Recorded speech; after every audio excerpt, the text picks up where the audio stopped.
salvation. We thank you and we ask this in Jesus' name. Amen. Friends, I had a great conversation with Benny on Thursday, the chance to visit her. And I will confess I was very grieved just to hear someone who has resigned themselves to realize, I think the next thing that's left is death. And I don't say that because she hopes in the Lord. She trusts in the Lord. But to begin a conversation with someone who's saying, will you help me plan my funeral? Will you help me with my kids when I'm gone? All these things. And while I grieve for her, I rejoice in Christ, but I have an even deeper grief that we this morning aren't in that same sort of sobriety about life. Most of our disinterest in the cross and the resurrection comes not from the fact that we need it, but from the fact we are so drunk on what seems like the permanence of today. And so we give ourselves, we assume that our athleticism or our intelligence, our ability to work, all of the things that we keep ourselves busy with, we use it to forget death is coming and how significant and central is the death and resurrection of Christ for our sin, that we might know God not only in this life, but in the age to come. I commend you this morning, don't be drunk on the current steadiness of your heartbeat. Look at this text this morning and ask, what is God saying to us through the resurrection? For months, Master's Prep has been all around Augusta, Georgia. Some of us have been impacted by it, perhaps those who live near the course. Maybe some of you have even gone to attend. We wrap up Mark's gospel today, and he closes his gospel to challenge us. It's not enough merely to be around Jesus and his resurrection, as if you were a Masters attendee watching the game. It is not merely enough, Mark is saying at the end of his gospel, it's not enough for you to be around the community that confesses the resurrection. Will you participate in him? Is the point of the closing of Mark's gospel. Not will you sit in a community on occasion, maybe every Sunday, maybe Easter, Christmas. It's not will you be near the community around the cross. It's will you join Jesus? Will you follow him to the end? One of the repeated challenges or themes that Mark brings out in his gospel is this question: who is it that's in the family of God? We saw this in, I think, Mark 5 or 6. We see it again later. He's continuing to put before us this question: how do I know if I am in God's family? And the answer over and over through Mark's gospel is, well, watch how you respond to Jesus. Not how you respond to music about Jesus, not to how you respond to youth groups about Jesus, not to how you respond to church cookouts about Jesus. How do you respond to what's in this gospel? Do you follow this king? Not do you jump in the community that follows the king. Do you personally follow Jesus as king? A musician who grew up about 30 minutes from here, he penned these words some 15 years ago. He said, I grew up in a little town. I used to sing in the old church house. There in the pew where I used to hide, I learned the story about the man who died. Well, I was sure I heard that he got back up. But as we broke the bread and drank the cup, it seemed the faces told another tale. They were as dry as the bread was stale. Did I miss something? Was I not supposed to cry? Did they hear the preacher? Jesus is alive. Not just 2,000 years ago. Today he's alive.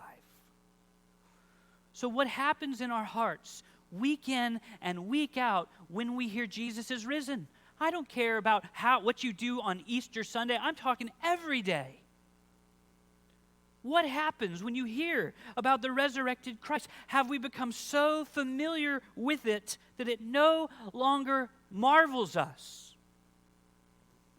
I start here because for two reasons. Number one, joy in the resurrection in the Bible Belt so often only exists if the community does enough to keep you interested in the resurrection. Many people that fill the South want to be around a church if it only does the things that interest their demographic. That is, the resurrection is not enough to follow Jesus.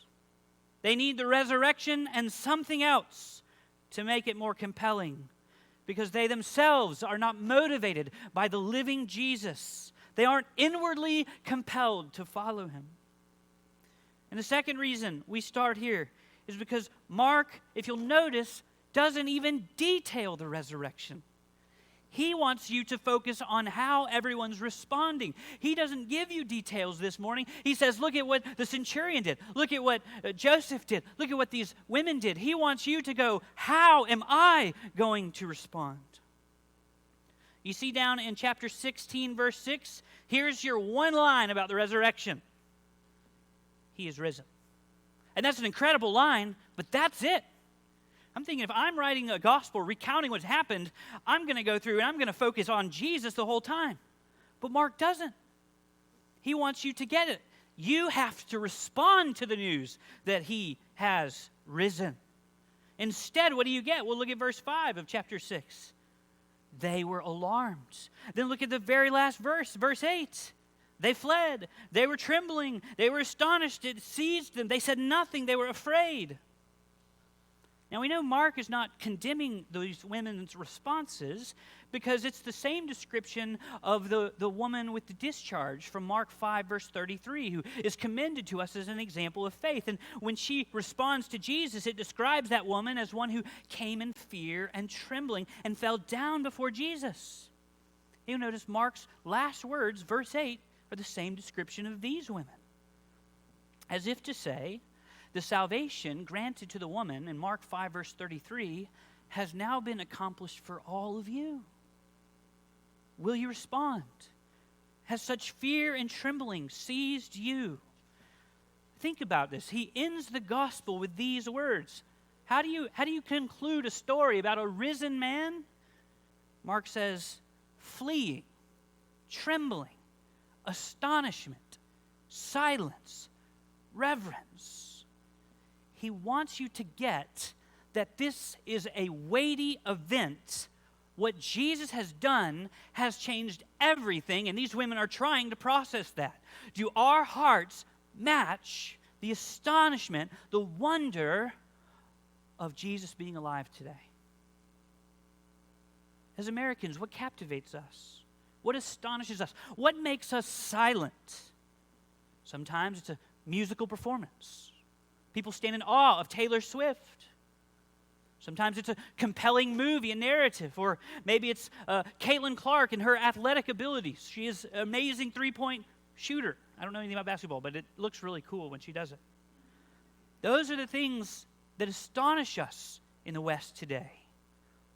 But church, are you still astonished by the resurrection? Not, are you astonished by how good a song did or didn't sound about the resurrection? Does the living Jesus compel you today? Do you simply want to hang around a community about the resurrection as long as they do what you enjoy? Your men's ministry, your women's ministry, your children's ministry, you do all these things. Or are you compelled to follow Jesus himself? That's why you're in church community. Is news of the resurrection enough to draw you in to joyful allegiance to God? Or are you stale? Do you yawn? I've heard this before. Give me something that makes it more enticing. Now, in order to understand what Mark's doing with the resurrection, we need to go back to Mark 1 for a moment. I'll read it for you. Mark 1, verse 12. Mark begins the gospel by telling us how Jesus' ministry began. It says, the Spirit immediately drove Jesus into the wilderness. That's a key word in the Bible. If you hear the word wilderness, it picks up themes. Hey, the whole world was cursed. It's going to be barren because of sin. We remember the wilderness generation outside of the Exodus. Jesus walks into a very similar scene. He's in a wilderness for 40 days being tempted by Satan, and he was with the wild animals. So you have Jesus in this wilderness landscape surrounded by these wild animals, and Satan's there tempting him. It sounds just like Genesis 3, only he's in a much more arid location. When Jesus arrives in Mark's gospel, it's the polar opposite setting of when Adam arrived in Genesis 2. The lush garden, the rivers, the stones, paradise, everything, woman. It's the greatest place on earth. But Jesus arrives in the polar opposite. It's a desert. It's a barren place. The beasts aren't tame. They're not coming to Jesus as they came to Adam. Nevertheless, Satan is present as the serpent was in the garden. So Jesus is being tempted by Satan. And there's a parallel there. The first man, Adam, turned the garden of creation into a grave. Out of paradise came the grave because of Adam. It's why getting enough money is illusory. It's why if you go after, you say, as long as I have this much, this much, this much, it's not going to work. It's why every marriage is guaranteed to end either by death or by divorce. It's why children rebel against parents, and it's why parents can sometimes abuse. It's why societies collapse and are corrupted. It's why people have lost sense of their identities. They're looking for something to cling to. It's why we steal. It's why we cheat. It's why we envy. Because Adam in paradise brought about a grave. And I would encourage you not to deceive yourself. As an American, despite all of the luxuries and the great things that we have, we are still very much in a wilderness. There's this great quote by Ralph Winter. He wrote, "America today is a save-yourself society, if there ever was one. But does it really work? The underdeveloped societies suffer from one set of diseases: tuberculosis, malnutrition, pneumonia, parasites, typhoid, cholera, typhus, etc. Affluent America has virtually invented a whole new set of diseases: obesity, arteriosclerosis, heart disease, strokes, lung cancer, venereal disease, cirrhosis of the liver, drug addiction, alcoholism, divorce, battered children, suicide, murder.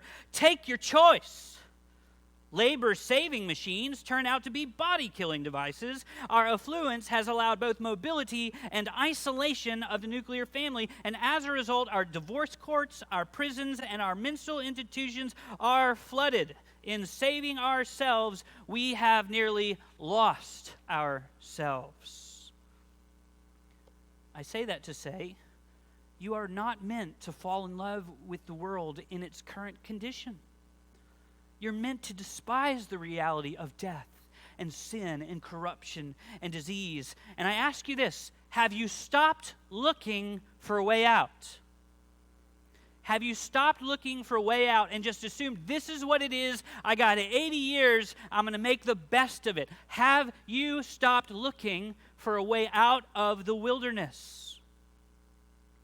Well, what Mark is doing by the end of the gospel is he's telling you that though Adam was in a paradise from which he brought about a grave, Mark's gospel opens with this question: what can Jesus do with Adam's death-cursed wilderness? And what's his answer? Through Adam, death spread throughout all paradise, but through Jesus, in a wilderness, life begins. That's the point of the resurrection. Jesus comes onto the scene in a wilderness. He begins performing all these miracles. He steps into the most clear mark of the curse of God, that is death itself, and he raises from the grave. What Mark is doing at the conclusion of the Gospels is he's saying, mankind, you, man or woman, there is a way out of this wilderness. This isn't the end.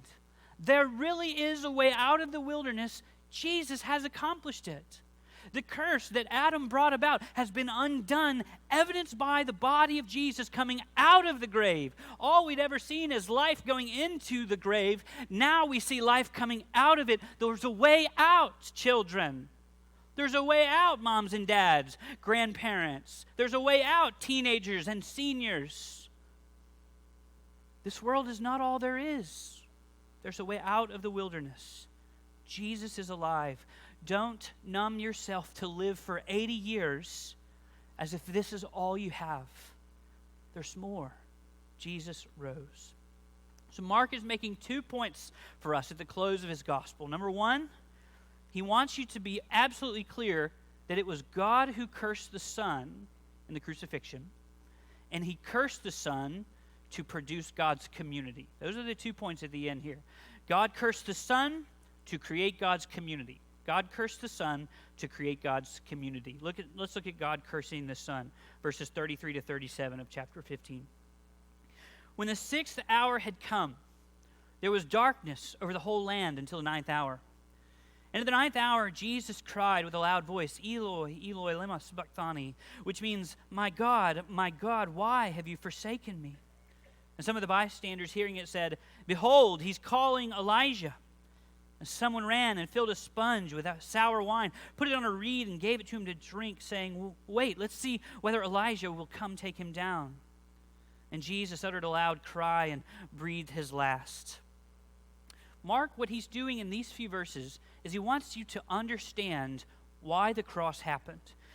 And we might say he's biased, right? Some people say, well, you can't trust the Gospels because they believed what Jesus was doing. It's biased. But friends, we are so confused about the point and the relevance of bias in interpretation.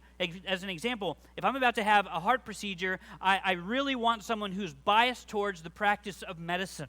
If I'm going to watch a football game, I want a commentator who loves the sport. You remember the Seinfeld scene where George is sitting there with Jerry and he's saying, hey, I like sports. You know, you say I always make those interesting comments about sports, and Jerry says, they tend to give those jobs to athletes, people who know the game. You want bias in interpretation in as much as they are being truthful. It's the same for if I'm being taught physics. I want a teacher who believes in science. The most qualified person to detail to us the resurrection is someone who believes in its significance. And so here Mark wants you and I to know what it means. What does it mean, verse 33? For 3 hours, from 12 p.m. to 3 p.m., the sky in the Roman Empire went dark. Okay, this was a cosmic miracle. The sun went out, it was covered, we're not sure how. Obviously, the Lord did it. And this is a reference back to the Exodus. Because in the Exodus, there's a plague in chapter 10, 21 to 23. What happens? The cosmic darkness was a sign of judgment on Egypt.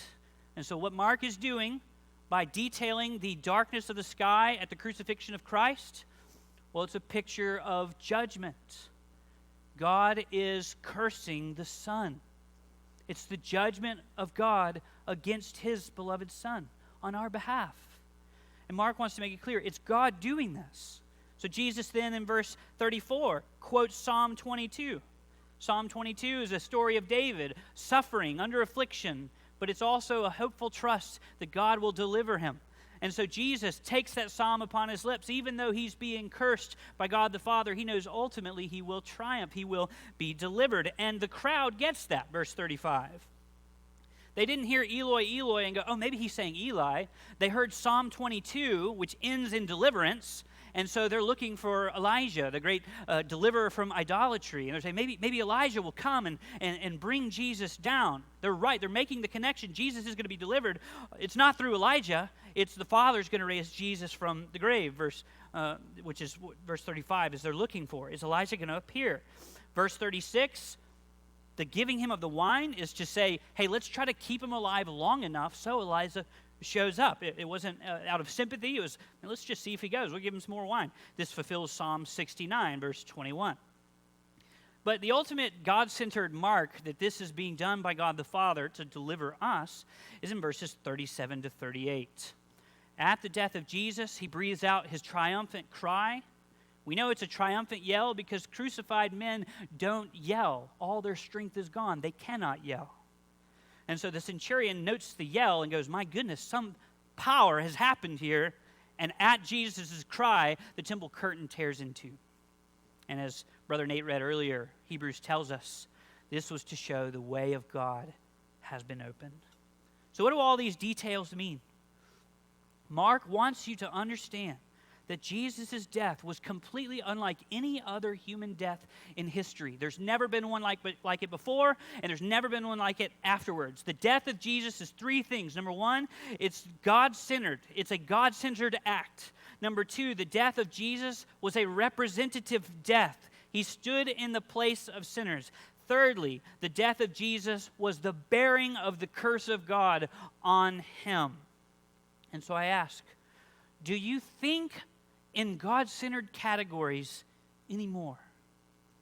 In the West, we've become so secularized that interpretation of behavior and experience rarely ever comes from thinking about God. Instead, we think entirely of material causes and explanations.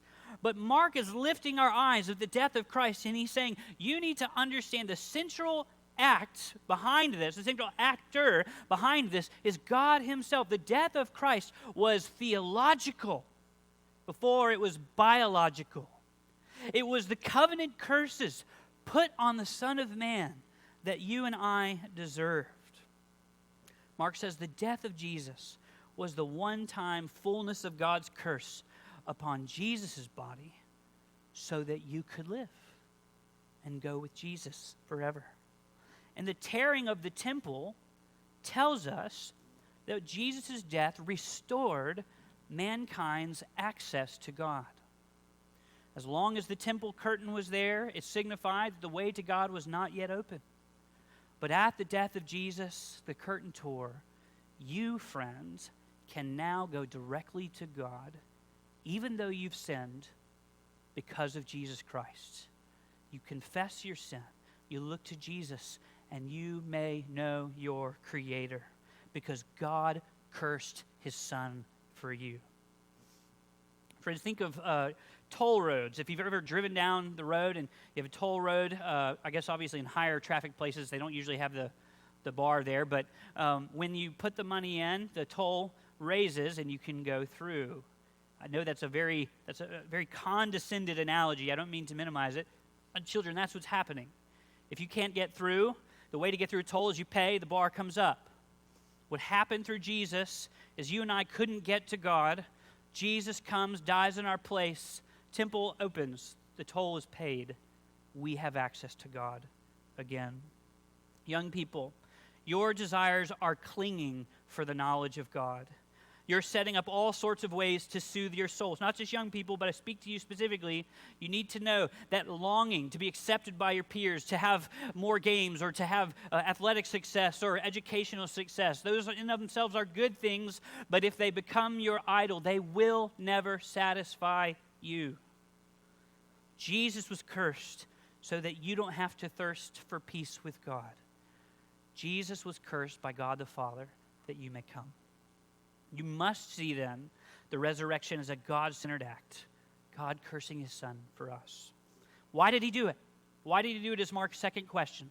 God cursed the Son. Why did he do it? The second reason is so that he would create God's community. And so we have this, and I'm not going to read them, but Mark 15:38 to the end. And I've already said this already. Note how little attention Mark gives to the resurrection. It's a strange way to end a narrative by introducing a bunch of people you've not introduced yet.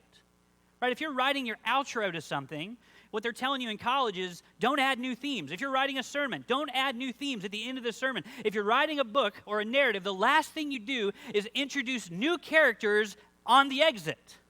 But that's exactly what Mark does. He brings in like 4 or 5 new characters because he wants you to see the community gathered around the work that Jesus has accomplished. You get Jesus is risen in Mark 16, verse 6. You get that he's going to go before the disciples into Galilee just as he said. You can bank on Jesus' words. They always come true. God's promises have come to pass in Jesus. Take his word for it. But what he wants to do through the remainder of this gospel is he wants you to pay attention to all these new figures that arise. Verse 39, you get a Gentile centurion. Verse 40, you get a crowd of women who have been with Jesus the whole time.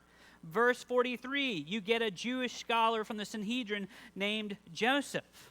And what you're to notice about that is this could not be a more diverse people.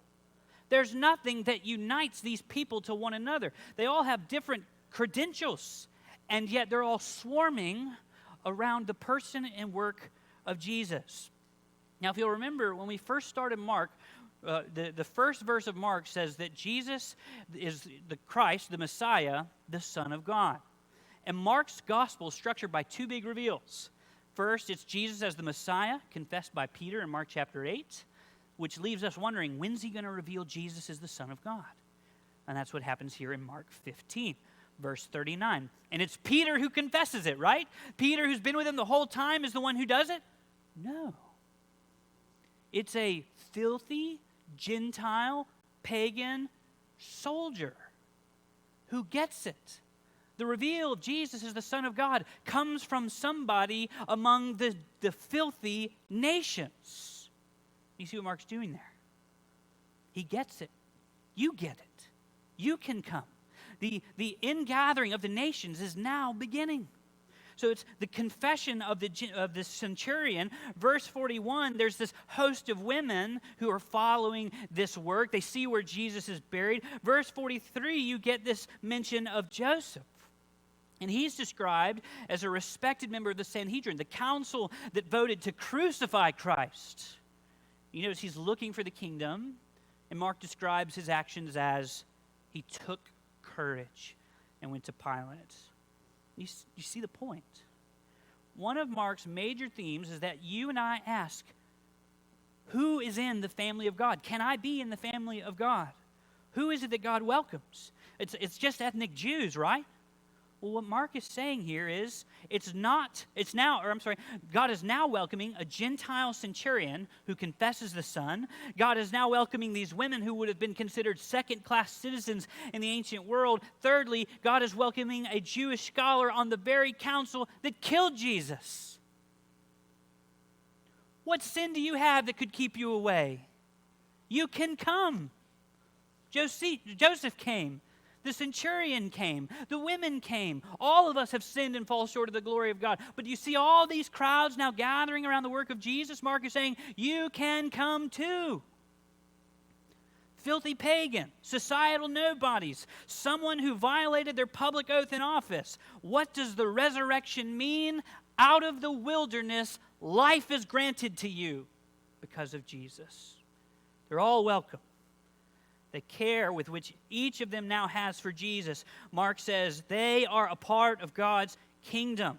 They're now following. They're now welcome. So I say two things to you this morning. Number one, the death and resurrection of Jesus was him standing in your place to be cursed for you, and his raising from the grave demonstrates his total payment of what you or I owed. Secondly, by showing us this community now gathered around Christ, Mark is saying, will you take up your cross and follow him? You can. You can come as the centurion came. You can come as the women came. You can come as Joseph came. Have you been astonished by the resurrection and what it means for you? Has it marveled you in the way that it's marveled these women? Do we understand the resurrection and what it really means for us? Mark says, you can't yawn at this. You have to act. I commend to you, if you walk down this hallway, there's a C.S. Lewis quote on the wall. It says this: Christianity, if false, is of no importance. And if true, it's of infinite importance. The only thing it cannot be is moderately important. Bible Belt. The resurrection can't be moderately important. It can't be an occasional add-on like everything else we do. This is either everything or it's a lie. But church, we know he has risen. This is everything. This is life granted to sinners because the Son died in our place. The universal fear of man, death itself, Jesus overcame, friends. You have to respond to this. You must join the people of God because the resurrection changes everything. Church, I just commend to you the comfort of Jesus. I hope you know that because of Christ, God is pleased with you. But friends who treat the cross as an add-on, wake up. It means everything that Christ rose from the grave. Turn from your sin and follow him all your days.